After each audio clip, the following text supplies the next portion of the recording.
अवधूत चिंतन श्री गुरुदेव दत्त श्री स्वामी समर्थ महाराज की जय।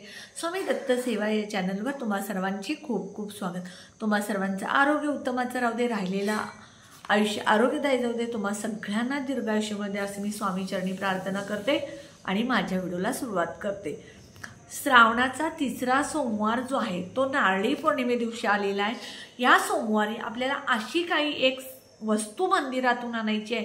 ती वस्तू आपल्या घरामध्ये आणल्यानंतर आपल्या घरातल्या पैशाच्या अडचणी, मुलांच्या प्रगतीच्या अडचणी, पतीच्या प्रगतीच्या अडचणी, तुमचा व्यवसाय असेल तर त्यात येणाऱ्या अडचणी, तुमच्या घरात पितृदोष असतील, वास्तुदोष असतील, नजरबाधा असेल, नकारात्मकता असेल, शत्रुपीडा असेल, तर हे सगळं दूर होण्यासाठी हे असं एक फळ तुम्ही महादेवाच्या मंदिरातून तिसऱ्या सोमवारी घेऊन यायचं आहे। हे फळ कोणतं आणि ते कसं आणायचं हे मी ह्या व्हिडिओमध्ये सांगणार आहे। व्हिडिओ स्किप न करता बघा, कारण एखादा पॉईंट तुम्ही चुकवता आणि सांगितलेला उपाय करता तो उपाय तुम्हाला लागू होत नाही। माझ्यापासून तुमच्यापर्यंत सगळ्यांना घरामध्ये काही ना काही अडचणी, पैशाच्या अडचणी ह्या असतातच आणि ह्या सगळ्या अडचणी दूर करण्यासाठी आपल्याला हा उपाय करायचा आहे। आपण खूप कष्ट करतो, मेहनत करतो, पगार चांगला आहे, व्यवसाय चांगला आहे, पैसा भरपूर येतो, पण आलेला पैसा स्थिर राहत नाही, पैशाला पैसा वाढत नाही, आलेला पैसा काही ना काही कारण निघतं आणि पैसा निघून जातो। अशा वेळेला आपल्या घरात पैसा टिकण्यासाठी, पैसा वाढण्यासाठी, पैसा येण्यासाठी, आलेला पैसा वाढण्यासाठी आपल्याला उपाय करायचा आहे। मुलांच्या प्रगतीमध्ये मुलांची प्रगती होण्यासाठी उपाय करायचा आहे, नवऱ्याची प्रगती होण्यासाठी उपाय करायचा आहे, तुमच्या घरामध्ये भांडणं असतील तर ती भांडणं दूर होण्यासाठी हा उपाय करायचा आहे। उपाय जो आहे तो तुम्ही तिसऱ्या सोमवारी दिवसभरात सकाळी 6 वाजल्यापासून संध्याकाळी 7 वाजेपर्यंत, 8 वाजेपर्यंत केव्हाही करू शकता। बघा, आपण महादेवाच्या मंदिरात प्रत्येक जण जात असतो आणि या दिवशी तिसऱ्या सोमवारी वरुण देवता आणि महादेवाची पूजा केली जाते, कारण नारळी पौर्णिमे दिवशी समुद्राची पूजा केली जाते।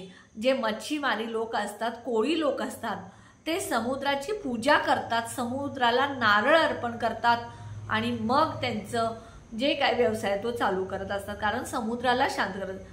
ह्या वरुण देवतेची सुद्धा तुम्हाला या दिवशी पूजा करायची आहे आणि श्रावण महिन्यात सोमवारी शिव तत्व जे आहे ते पृथ्वी तलावर खूप जास्त प्रमाणात असतं। त्यामुळं या श्रावण सोमवारी, श्रावण महिन्यात ज्या काय पूजा, विधी, व्रत, वैकल्य, उपाय, सेवा, तोडगे जे काय करतात त्याचा फायदा तुम्हाला भरपूर आणि चांगला मिळत असतो।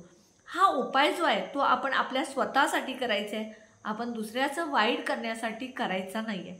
उपाय जो आहे तो कसा करायचा मी तुम्हाला सांगते। 1 तांब्या पाणी, हिरवे मूग, त्यानंतर कच्चं दूध आणि बेलाचं पान, हे सगळं घेऊन तुम्ही मंदिरामध्ये जायचं। शिव मंदिर जिथे तुमच्या जवळपास आहे तिथे जा, तुमच्या जवळ नसेल तर गावात कुठेही महादेवाचं मंदिर, प्रत्येक गावामध्ये महादेवाचं मंदिर असतं।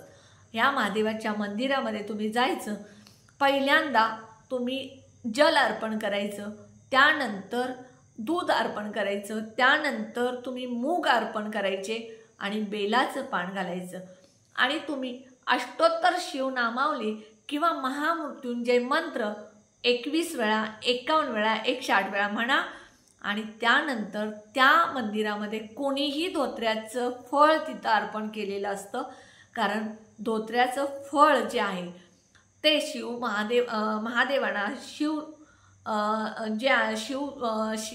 म्हणजे महादेव आहेत, जे शिव पार्वती आहेत, त्यांना खूप धोत्र्याचं फळ प्रिय असतं आणि हे फळ जे कोणी घातलेलं असेल ते जसंच्या तसं उचलून तुम्ही आणायचं आहे, कारण तिथे महादेवाच्या पिंडीवरती जे धोत्र्याचं फळ अर्पण केलेलं असतं ते अगदी अभिमंत्रित झालेलं असतं, कारण तिथे मंत्र म्हणजे ज्या काही सेवा, जे उपाय वगैरे केले म्हणजे मंत्र म्हटलेले असतात, कारण मंदिरामध्ये जे सकारात्मक ऊर्जा असतात त्यामुळं ते अभिमंत्रित झालेलं फळ असतं आणि हे फळ जशाच्या तसं घेऊन तुम्ही घरी यायचं आणि घरी आल्यानंतर तुम्ही ते धुवायचं नाही, कारण अभिमंत्रित झालेलं हे फळ असतं, त्यावरती कच्चं दूध पडलेलं असेल, बेलाचं पान पडलेलं असेल, तांदूळ पडलेले असतील, जे काय पडलेलं असतं जशाच्या तसं तुम्ही एका डिशमध्ये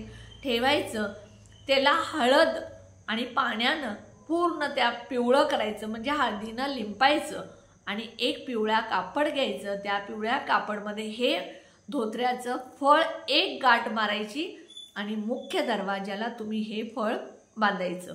हे ज्या पिवळ्या कापडात बांधलेलं असतं मुख्य दरवाजाच्या आत बांधा किंवा बाहेर बांधा, कारण त्यामुळं तुमच्या घरात येणारी नकारात्मकता, शत्रू दोष, नजर बाधा, जे काय दोष आहेत ते सगळे निघून जातील आणि मग तुमच्या घरात मुलांची प्रगती होईल, नवऱ्याची प्रगती होईल, पैसा येईल, भांडणं बंद होतील, वास्तू दोष जातील, नकारात्मकता जातील, पितृदोष जातील आणि तुमच्या घरात सगळं सुख, शांती, समाधान, पैसा येईल, पैशाला पैसा वाढेल, पैसा टिकेल, तुमची प्रगती होईल. त्यानंतर बघा, तुम्ही तुमच्या मुलांचं शिक्षणात अडचण येत आहे, मुलं अभ्यास करत नाहीत किंवा मुलांना उच्च शिक्षण घ्यायचं आहे, मोठ्या परीक्षा द्यायच्या आहेत, इंटरव्ह्यू द्यायचे आहेत, त्यासाठी तुम्ही महादेवाच्या पिंडीवरचं धोत्र्याचं फूल आणायचं आणि ते तुम्ही तुमच्या मुलांच्या पुस्तकात ठेवायचं. हे फूल सुकलं तरी पण तुम्ही तसंच मुलांच्या पुस्तकात ठेवायचं. त्यामुळे मुलांच्या शिक्षणातल्या अडचणी दूर होतात, उच्च शिक्षण घ्यायला त्यांना, अभ्यासाला त्यांना जी इच्छा होत नव्हती ती इच्छा होते, उत्साह निर्माण होतो. त्यानंतर बघा, तुमच्या घरात पैशाच्या अडचणी आहेत, म्हणजे पैसा येतो, पैसा आलेला टिकतच नाही आहे, पैसा येतच नाही, पैसा वाढतच नाही, पैसा स्थिर राहत नाही, यासाठी धोत्र्याचं फूल महादेवाच्या पिंडीवर जे कुणीही घातलेलं असू दे, मग ते फूल आणायचं आणि तुम्ही तुमच्या पैशाच्या पर्समध्ये, पैशाच्या ठिकाणी जिथे तुम्ही पैसे ठेवता, तिजोरीमध्ये, पर्समध्ये, जिथं काय असेल त्या ठिकाणी तुम्ही हे फूल ठेवायचं. ह्यामुळे सुद्धा तुमच्या घरातल्या पैशाच्या ज्या अडचणी आहेत त्या दूर होतील. तर हे श्रावणातल्या सोमवारी तुम्ही उपाय का करायचे, कारण शिवतत्व अगदी खूप प्रमाणात ह्या पृथ्वी तलावर असतं आणि हे उपाय केल्यामुळे आपल्याला महादेवाचा, शिवशंकराचा आशीर्वाद मिळत असतो. हे उपाय जे तुम्ही मी सांगितलेले केले तर तुम्हाला निश्चितच फायदा होईल.